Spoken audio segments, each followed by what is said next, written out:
ये पार्टी किस हद तक जा सकती है।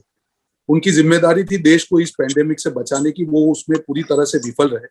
अब झूठ कैसे फैलाना, जिस प्रकार से आज सुबह से एक गलत डॉक्यूमेंट को, फर्जी कागज को कांग्रेस का बताकर उनके राष्ट्रीय प्रवक्ता हो, उनके मंत्री हो, जिस प्रकार से सोशल मीडिया पर फैला रहे हैं, बड़े ही दुख की बात। ये इनकी मजबूरी है, क्योंकि जानते हैं कि अब देश की जनता उनका असली चेहरा देख चुकी है, देश का भरोसा ये लोग गवा चुके हैं। अब ये भी भरोसा गवा चुका कि जो सत्ताधारी पार्टी है वो इतना बड़ा झूठ बोल सकती है। जो कांग्रेस रिसर्च डिपार्टमेंट का कागज बताया जाता है, जिसको ट्वीट का वो फर्जी कागज है। किस हद तक ये लोग जा सकते हैं? और मैं चैलेंज करता हूं, अगर वो सही है तो इस कागज को दिखा और वापस करे कि ये सही है, जिसपे उन्होंने प्रेस कॉन्फ्रेंस की, जिसको बताया कि ये कागज सही है, कांग्रेस का है। मैं वापस कहता हूं कि आप बताएं पूरे देश को कि ये कागज सही है, हम उसका जवाब देंगे। और आपके माध्यम से मैं कहना चाहूंगा कि जिस प्रकार से सोशल मीडिया का दुरुपयोग उन्होंने कितने दिनों से किया है, हर चीज को, हर नैरेटिव को चेंज करके झूठलाने के लिए, किसानों की बात हो, हर मुद्दे पे झूठ फैलाने को काम, अब नहीं होगा ये चीज, क्योंकि सोशल मीडिया अब जान चुका है कि इन लोग की हकीकत क्या है। और हम आज अभी अमन भाई जो हम एफआईआर कर रहे हैं, उसके साथ जितने भी प्लेटफॉर्म है सोशल मीडिया के, हम स्ट्रांगली कर रहे हैं कि इन लोगों को सोशल मीडिया के इन प्लेटफॉर्म पे रहने का कोई अधिकार नहीं है, अगर इसके लिए झूठ फैलाया जा रहा है। अगर बड़े बड़े नेताओं को इस प्लेटफॉर्म से हटाया जा सकता है, तो झूठ फैलाने के लिए मैं आपके माध्यम से भी जितने सोशल मीडिया प्लेटफॉर्म है, उनके मुखिया को कहना चाहूंगा, हमने ऑलरेडी लिख दिया है कि इनको इन प्लेटफॉर्म से हटाया जाए, जिसे जिस प्रकार से झूठ ये लोग फैला रहे हैं, देश को गुमराह कर रहे हैं, उसको रोकने की भारतीय के नाते हम सबकी नैतिक जिम्मेदारी है। और साथियों, ये लोग पूरी तरह से एक्सपोज हो चुके हैं। अगर ये लोग इस मुद्दे को बड़ा करके करे, जो टूल देना चाह रहे हैं, यही चीज बता रहा है कि ये लोग कितना बौखला चुके हैं।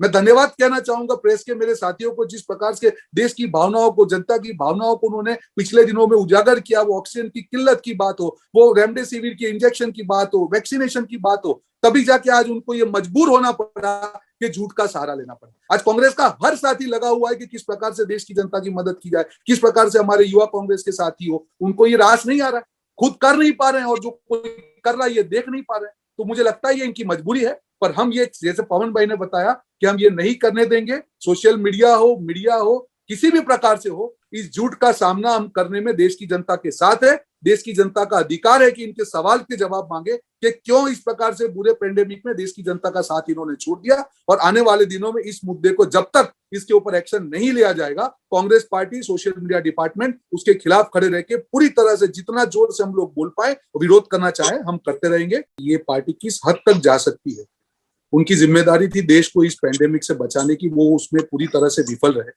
अब झूठ कैसे फैलाना, जिस प्रकार से आज सुबह से एक गलत डॉक्यूमेंट को, फर्जी कागज को कांग्रेस का बताकर उनके राष्ट्रीय प्रवक्ता हो, उनके मंत्री हो, जिस प्रकार से सोशल मीडिया पर फैला रहे हैं, बड़े ही दुख की बात। ये इनकी मजबूरी है, क्योंकि जानते हैं कि अब देश की जनता उनका असली चेहरा देख चुकी है, देश का भरोसा ये लोग गवा चुके हैं। अब ये भी भरोसा गवा चुका कि जो सत्ताधारी पार्टी है वो इतना बड़ा झूठ बोल सकती है।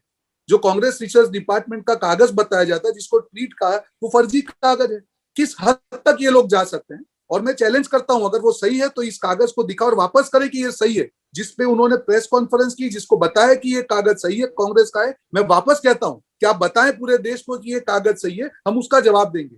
और आपके माध्यम से मैं कहना चाहूंगा कि जिस प्रकार से सोशल मीडिया का दुरुपयोग उन्होंने कितने दिनों से किया है, हर चीज को, हर नैरेटिव को चेंज करके झूठलाने के लिए, किसानों की बात हो, हर मुद्दे पे झूठ फैलाने को काम, अब नहीं होगा ये चीज, क्योंकि सोशल मीडिया अब जान चुका है कि इन लोग की हकीकत क्या है। और हम आज अभी अमन भाई जो हम एफआईआर कर रहे हैं, उसके साथ जितने भी प्लेटफॉर्म है सोशल मीडिया के, हम स्ट्रांगली कर रहे हैं कि इन लोगों को सोशल मीडिया के इन प्लेटफॉर्म पे रहने का कोई अधिकार नहीं है, अगर इसके लिए झूठ फैलाया जा रहा है।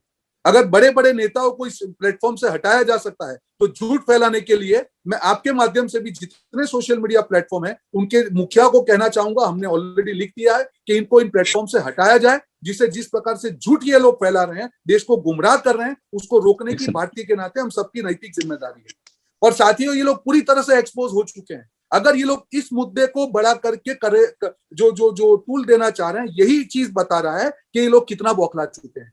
मैं धन्यवाद कहना चाहूंगा प्रेस के मेरे साथियों को, जिस प्रकार से देश की भावनाओं को, जनता की भावनाओं को उन्होंने पिछले दिनों में उजागर किया। वो ऑक्सीजन की किल्लत की बात हो, वो रेमडेसिविर की इंजेक्शन की बात हो, वैक्सीनेशन की बात हो, तभी जाके आज उनको ये मजबूर होना पड़ा कि झूठ का सहारा लेना पड़ा। आज कांग्रेस का हर साथी लगा हुआ है कि किस प्रकार से देश की जनता की मदद की जाए, किस प्रकार से हमारे युवा कांग्रेस के साथी हो, उनको ये रास नहीं आ रहा है, खुद कर नहीं पा रहे हैं, और जो कोई कर रहा है ये देख नहीं पा रहे हैं। तो मुझे लगता है ये इनकी मजबूरी है, पर हम ये, जैसे पवन भाई ने बताया, कि हम ये नहीं करने देंगे। सोशल मीडिया हो, मीडिया हो, किसी भी प्रकार से हो, इस झूठ का सामना हम करने में देश की जनता के साथ है। देश की जनता का अधिकार है कि इनके सवाल के जवाब मांगे कि क्यों इस प्रकार से बुरे पेंडेमिक में देश की जनता का साथ इन्होंने छोड़ दिया। और आने वाले दिनों में इस मुद्दे को जब तक इसके ऊपर एक्शन नहीं लिया जाएगा, Congress party, social media department उसके खिलाफ खड़े रह के पूरी तरह से जितना जोर से हम लोग बोल पाए, विरोध करना चाहे, हम करते रहेंगे।